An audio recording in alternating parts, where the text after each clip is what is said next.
کلام خدا میں سے تلاوت ہوگی زبور 138 کی. پرانے عہد نامہ میں سے زبور کی کتاب زبور نمبر 138 کی تلاوت کی جائے گی.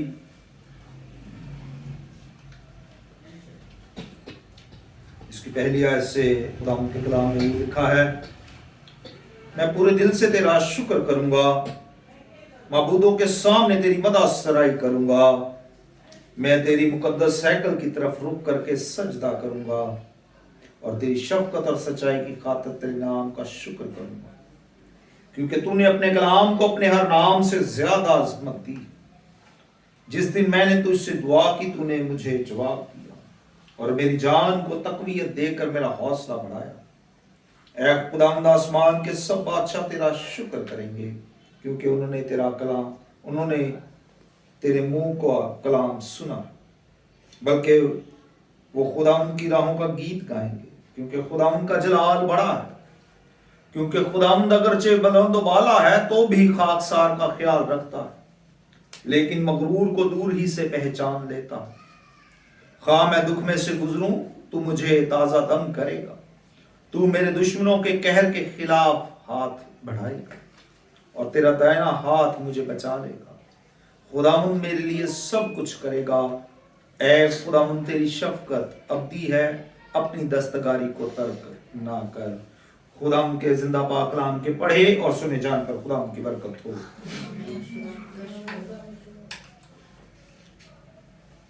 زبور کی کتاب ہم اس بات کو بڑے اچھے طریقے سے سیکھ چکے ہیں کہ 5 حصوں پر مشتمل ہے اور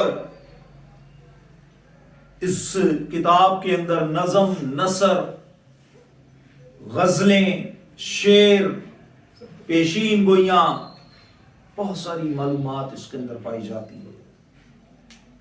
لیکن ایک بڑا حصہ خداوند کی مدح سرائی اور شکر گزاری کا ہے. اس کو لکھنے والے مختلف لکھاری ہیں، لیکن جو سب سے بڑا حصہ جس نے لکھا ہے وہ بزرگ داؤد ہے. اور آج بھی جب ہم اس بات کو سیکھنے کو ہیں زبور میں سے خداوند کے کلام کو، تو جس زبور کو سیکھنے کو ہیں وہ بزرگ داؤد کا لکھا ہوا زبور. یہ حمد اور تعریف کا زبور ہے، اور بالخصوص اس کی 8ویں آیت کے اوپر ہم خداوند کے کلام کو سیکھیں گے. 8ویں آیت میں یہ لکھا ہے: خداوند میرے لیے سب کچھ کرے گا. اے خداوند، تیری شفقت ابدی ہے، اپنی دستکاری کو ترک نہ کر. خداوند میرے لیے سب کچھ کرے گا. لیکن اس سے پہلے ایک بات کہنا چاہوں گا.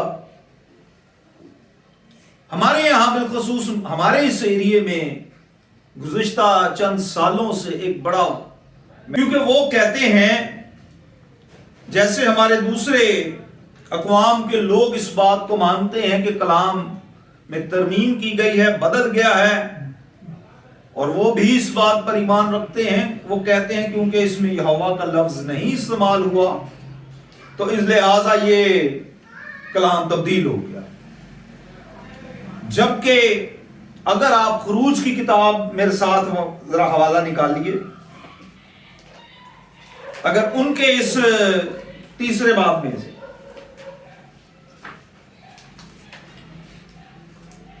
دعوے کو دیکھیں کہ اگر ہم صرف خدا کا نام یہوہ ہی ہے اور اسی پر ڈسکشن کرتے رہیں تو پھر اور باتیں بھی اس کلام کے اندر موجود ہیں، پھر وہ ہم کہاں پر کریں گے. 3 باب کی 6 آیت: پھر اس نے کہا کہ میں تیرے باپ دادا کا خدا یعنی ابراہیم کا خدا اور اسحاق کا خدا اور یعقوب کا خدا ہوں. اور موسیٰ نے اپنا منہ چھپایا کیونکہ خدا پر نظر کرنے سے ڈرتا تھا. اور خدا نے کہا میں نے اپنے لوگوں کی تکلیف جو مصر میں ہے خوب دیکھی اور ان کی فریاد تھا کہ میرا نام جو ہے وہ کیا ہے. یہاں ایک پھر اس نے کہا کہ میں تیرے باپ کا خدا یعنی ابراہم کا خدا اور اسحاق کا خدا اور یعقوب کا خدا. اور یہی خدا نے پھر موسیٰ سے کہا کہ یہی میرا نام جو ہے ہمیشہ تک رہے گا آگے جا کر. اس کے لیے 15ویں آیت آپ میرے ساتھ دیکھ سکتے ہیں. پھر خدا نے موسیٰ سے یہ بھی کہا کہ تو بنی اسرائیل سے یوں کہنا کہ خداوند تمہارے باپ دادا کے خدا ابراہم کے خدا اور اسحاق کے خدا اور یعقوب کے خدا نے مجھے تمہارے پاس بھیجا ہے، یعنی اب تک یہی میرا نام. اگر ہم صرف ناموں کی طرف دوڑیں گے تو پھر یہ بھی ایک نام بیچ میں ایڈ کرنا پڑے گا. ایسی اور بھی مثالیں دی جا سکتی ہیں، ایسی اور بھی مثالیں، کیونکہ یہ ہمارا مضمون نہیں ہے، یہ تو صرف ایک وہ انفارمیشن کے لیے.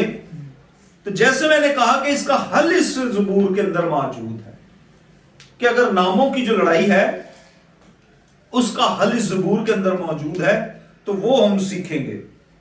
میرے ساتھ زبور کی کتاب میں سے دیکھیے جی، زبور نمبر 138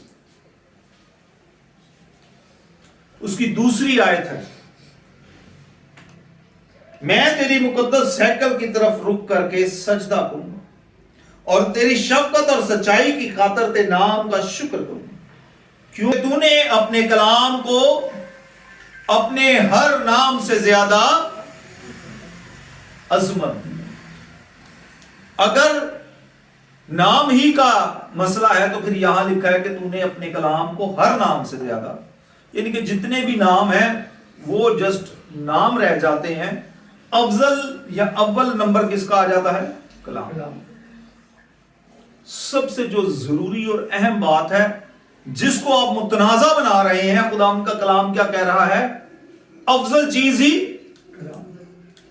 جو افضل ہے اس کو ہم متنازع کر رہے ہیں، اور جو سیکنڈری چیزیں ہیں اس کو ہم صرف اپنے نام کی خاطر کہ میں بڑی کوئی توپ چیز ہوں اس کو بڑھانے کے لیے ہم اس بات کو کر رہے ہیں. اب ہم اپنے مضمون کی طرف چلتے ہیں کہ خداوند کے زندہ کلام میں سے زبور 38 کی 8ویں آیت، خداوند میرے لیے سب کچھ کرے گا. خداوند میرے لیے سب کچھ کرے گا. سب ذرا اس آیت کو بولیے گا، خداوند میرے لیے سب کچھ کرے گا.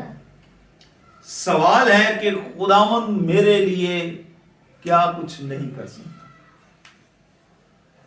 یہاں لکھا ہے سب کچھ کرے گا. یہ جب آیت زبور کی لکھتا ہے داؤد، کیونکہ یہ داؤد کا زبور ہے، تو وہ اپنے تجربے کو بیان کرتا ہے. تو وہ کیا کرتا ہے جی؟ مثال کے طور پر کسی بھی شخص کو کہا جائے کہ بھائی آپ فلاں جگہ جاب کرتے ہیں، وہ کہے گا جی کتنے عرصے سے سوال کیا جائے کرتے ہیں، تو کہتے ہیں میں 10 سال سے. تو کہیں گے جی آپ کا 10 سال کا وہاں کام کرنے کا کیا ہے؟ تجربہ. آپ نے وہاں پریکٹیکل اس ادارے میں گزارے ہیں. جیسے بھائی منظور ہے، پاکستان نیوی میں جاب کرتے تھے، اگر ہم ان سے کہیں تو کہیں گے جی میں 35-40 سال وہاں میں نے جاب کی ہے. تو وہ اپنی فیلڈ کے کیا ہو گئے؟ ماسٹر، ماہر. کسی بھی شخص کو کہا جائے کہ وہ اپنے شعبے کے اندر کتنے عرصے کا کام کر رہا ہے، تو وہ کہے گا جی میں اتنے عرصے سے کر رہا ہوں اور میں اس شعبے کا اب ماسٹر پیس بن چکا ہوں. یہی چیز بزرگ داؤد بیان کرتا ہے، کیونکہ وہ اس فیلڈ کا کیا ہو چکا ہے؟ ماسٹر پیس بن چکا تھا. کیونکہ اس کا اور خدا کا وہ اس آیت کو لکھ کر تعلق بیان کر دیتا ہے کہ میرا خدا میرے لیے. اس کا آغاز کہاں سے وہ کرتا ہے؟ جب وہ یہ بات کرتا ہے تو اس کے پیچھے اس کا تجربہ ہمیں نظر آتا ہے، اور اس تجربے کی بنیاد یہ ہے کہ جب وہ ابھی چھوٹا بچہ ہی تھا، گیت گاتے ہیں نا چھوٹے بچے کہ داؤد چھوٹا بچہ تھا نا، تو وہ جب چھوٹا، ہمارے خدا نے اس چھوٹے بچے داؤد کو اس فلاخن اور پتھر کے وسیلہ سے استعمال کیا اور اس قدرت کو ظاہر کیا کہ ایک ہی پتھر نے جس نے ساری قوم کو پریشان کیا ہوا تھا اسے ایک پتھر کے وسیلہ سے اسے ڈھیر کر کے رکھا. یہ خدا ان کی قدرت تھی کیونکہ وہ اس تجربے کو جانتا تھا کہ میرا خدا میرے لیے. یہ جب وہ آیت لکھتا ہے تو اپنا تجربہ بیان کرتا ہے کہ یہ ناممکن بات تھی. جب وہ یہ بات کرتا ہے تو وہ خدا کو ایسے بیان کرتا ہے کہ میرا خدا حل مشکلات ہے, میرا خدا ناممکنات کو ممکن بنانے والا خدا. جہاں کچھ نہیں ہوتا وہاں خدا اپنی قدرت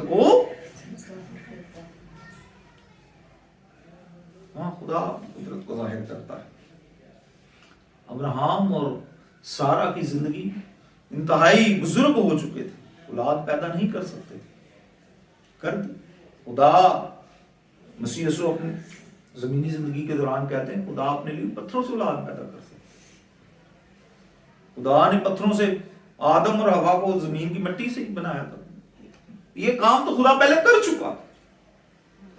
خدا اس قوم کے ساتھ, قوم بنی اسرائیل کے ساتھ یوں چلتا رہا. خدا اس قوم بنی اسرائیل کے ساتھ ایسے تعلق سے رہا کہ آگے سمندر تھا اور پیچھے فرعون اور اس کی فوج. ناممکن تھا نا, بچنا ناممکن. خدا نے انہیں دو حصے کر دیا پانی اور زمین بنا کر اپنے لوگوں کو اس میں سے نکالا.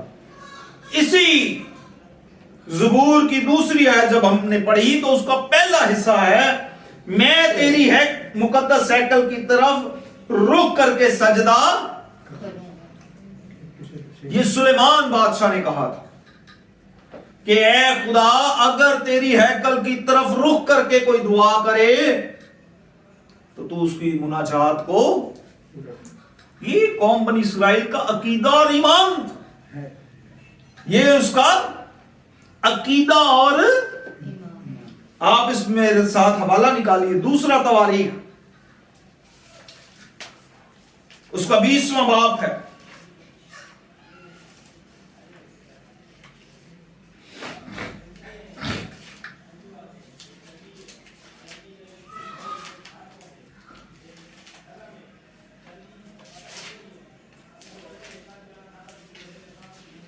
شاہ یہودا میں یوسفت کا دور ہے یہ, جبکہ یہ بات میں کرنے لگا ہوں.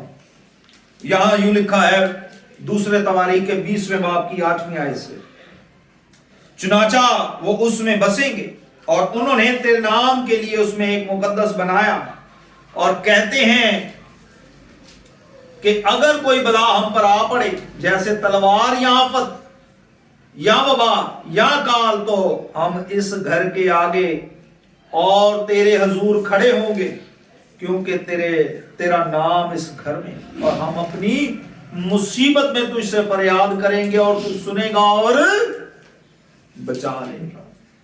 تو سنے گا اور بچا لے گا. تو ہم اس گھر کے آگے اور تیرے حضور کھڑے ہوں. یہ عقیدہ اور ایمان. یہاں لکھا ہے میں تیری مقدس ہیکل کی طرف رخ کر کے. یہ تجربہ, میں نے کیا کہا, یہ تجربہ تھا جو بزرگ داؤد اپنا اور اپنی قوم کا تجربہ بیان کرتا کہ میرا خدا میرے لیے سب کچھ کر سکتا. یہ کیا تھا, تجربہ تھا. ابھی تک ہم پرانے عہد نامہ کی بات کر رہے ہیں. اس بات کو یاد رکھیے گا کہ ہم کس کے متعلق سیکھ رہے ہیں, پرانے عہد نامہ کے خدا کے متعلق کہ میرا خدا میرے لیے کیا خدا نے صرف داؤد ہی کی زندگی میں ایسا کیا؟ کیا خدا نے ابراہیم کی زندگی میں ایسا کیا؟ ہم صدرک مصرق اور عبدالرجوع کی زندگی میں دیکھتے ہیں کہ خداوند خدا نے انہیں آگ میں سے بچایا۔ خداوند خدا اپنے لوگوں کی کیا کرتا ہے؟ حفاظت کرتا ہے۔ دانیل کے متعلق دانیل کی کتاب میں لکھا ہے کہ وہ 3 دفعہ ہیکل کی طرف رخ کر کے کیا کرتا تھا؟ دعا کرتا تھا۔ کیا کرتا تھا؟ دعا کرتا تھا۔ اور یہاں لکھا ہے میں تیری مقدس ہیکل کی طرف۔ یہ ایک ایمان تھا، اور یہ ایمان تجربے سے آیا تھا۔ کیسے آیا تھا؟ ایمان کیسے آیا تھا یہ جی؟ تجربے سے۔ یہ ایمان تجربے کو بیان کر رہا تھا۔ ایمان کیا بیان کر رہا تھا؟ تجربے۔ پوری قوم دیکھیں، پوری قوم خدا ان کی ہیکل کی طرف رک کر کے منہ کر کے دعا کرتی تھی جب مشکلات میں، جیسے ہم نے تواریخ کی کتاب میں دیکھا کہ میں جیسے بھی ہوں گا میں اس گھر کی طرف منہ کر کے دعا کروں گا، اور میں، یہ ایمان تھا اور یہ ان کا تجربہ بھی تھا، ایمان بھی تھا، اور اس وجہ سے وہ لوگ کامیاب ہو گئے۔ اچھا، نہ صرف یہ اس وقت کی بات ہے بلکہ یہ آج ہی کی بات ہے کہ وہ آج بھی اس پریکٹس کو کر رہے ہیں کہ وہ خدا ان کے گھر کی طرف آج بھی اگر آپ دیکھیں تو وہ دیوارے گریا کی طرف رک کر کے اس کے ہاتھ اس کو لگا کے اس کو بڑا احترام سے چوم کر رو کر اس کے حضور دعا کرتے ہیں، اور آج بھی وہ پوری دنیا پر راج کر رہے ہیں۔ در حقیقت یہ ان کی کامیابی اور سرفرازی کا بھید تھا۔ یہ قوم بنی اسرائیل کے بادشاہوں کی، انبیاء اکرام کی، قوم بنی اسرائیل قوم کی ترقی کا راز ہے۔ یہ ان کا ایمان ہے کہ میرا خدا میرے لیے، جب وہ یہ بات کہتے ہیں تو وہ اپنے تجربے کو بیان کر رہے ہیں۔ وہ کیا کرتے ہیں؟ تجربے کو، اور اس تجربے کو وہ نسل در نسل اپنے استثنا کتاب میں لکھا ہے کہ تو راہ چلتے اٹھتے بیٹھتے ماتھوں پر ٹیکوں کی مانند وہ اس بات کا ورد کرتے ہیں۔ کیوں؟ وہ اس بات میں مگن رہتے ہیں، گم رہتے ہیں، کیونکہ ان کا تجربہ ہے۔ جیسے ایک کامیاب ہوتا ہے، وہ کہتا ہے بھائی میں نے اس طریقے سے کامیابی حاصل کی، اب آپ نے اگر کامیاب ہونا ہے آپ یہ کرو، آپ یہ کرتے ہیں۔ وہ اسی فارمولے کو اپنی اولاد میں اور پھر نسل در نسل اس فارمولے کو اپنا کر وہ آج اس سطح تک پہنچے ہیں۔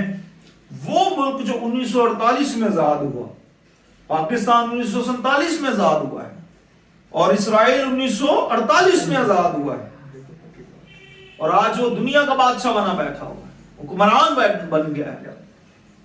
اس کے علاوہ حکومتیں نہیں بنتی، اس کے اختیار کے علاوہ اس کے مرضی کے خلاف کوئی کام نہیں ہو سکتا۔ کامیابی کی وجہ کیا ہے؟ کامیابی کی وجہ یہ ہے کہ وہ جانتے ہیں کہ اس کی ہیکل کی طرف رخ کر کے ہمیں دعا کرنی ہے، مناجات کو گزراننا ہے، اور اس بات پر ایمان رکھنا ہے کہ ہمارا خدا ہمارے لیے۔ سوال پھر ابھی بھی وہیں پر کھڑا ہے، اور شاید یہ اب میرے اور آپ کے لیے، ہم نے اس بات کو سیکھا ہے کہ خدا اسرائیل کا خدا، اسرائیل کے انبیاء اکرام بادشاہوں کا، قوم کا یہ ایمان تھا کہ ہمارا خدا سب کچھ کرے گا۔ میرا اور آپ کا ایمان کیا ہے کہ ہمارا خدا کیا کرے گا؟ ہمارا خدا کیا کر سکتا ہے؟ یا میرے خدا نے میری زندگی میں پہلے کیا کیا ہوا ہے؟